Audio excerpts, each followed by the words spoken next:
This fire ant queen has traveled for miles on her nuptial flight, finally landing atop a sandy mound deep in the swamp. The vantage point might seem like an ideal home, but it may be short-lived. This whole area is liable to flooding, and nearby rainfall is already causing the groundwater to rise. Exhausted and without her wings, the queen is unable to move on alone. But if she can amass enough daughters in time, the colony as a whole may stand a chance.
Predators are loose in the nest.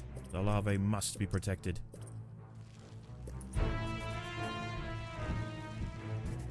A great blue skimmer, Libellula vibrans, hunts overhead. This fantastic aerial predator shouldn't cause any trouble for the ants. That is, unless it decides to land in their way. Many nearby creatures have already been washed out of their homes by the rising water. A lucky few have been deposited on the shores east of the nest. As more arrive, tensions will rise. There isn't space here for everyone.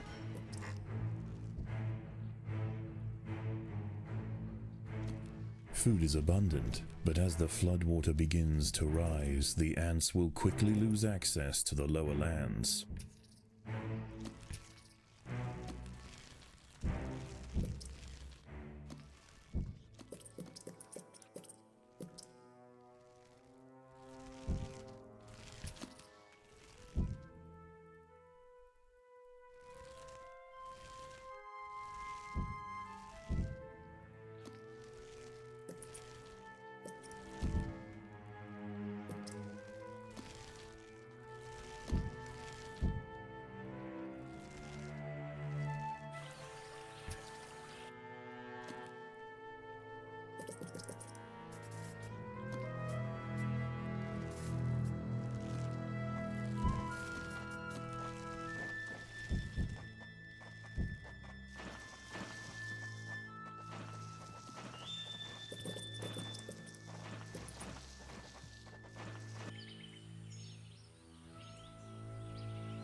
This colony must remain small for now.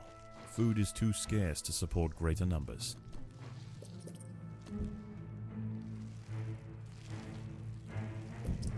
An ant has found itself entangled on the sticky tentacle of a dwarf sundew. As it tries to struggle free, more tentacles are drawn in, drowning the victim in thick mucilage.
The colony is starving. There's not enough food to feed the new brood.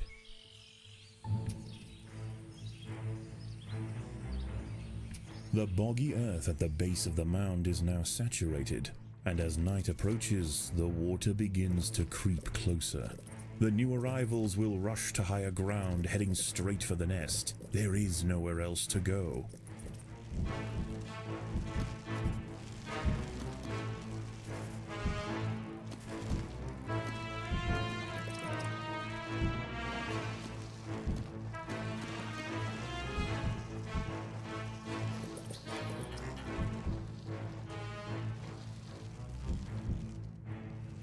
False bombardier larvae are burrowing through the earth surrounding the nest. They are already large and will hold their ground against small groups of ants.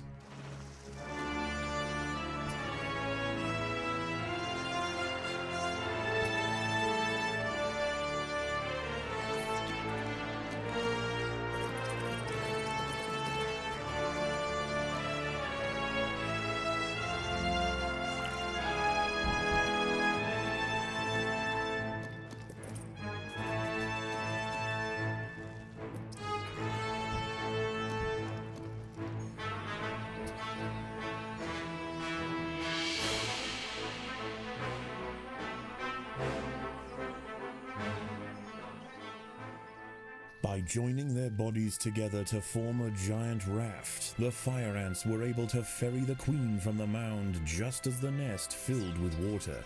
Their perils are not over, but they've shown great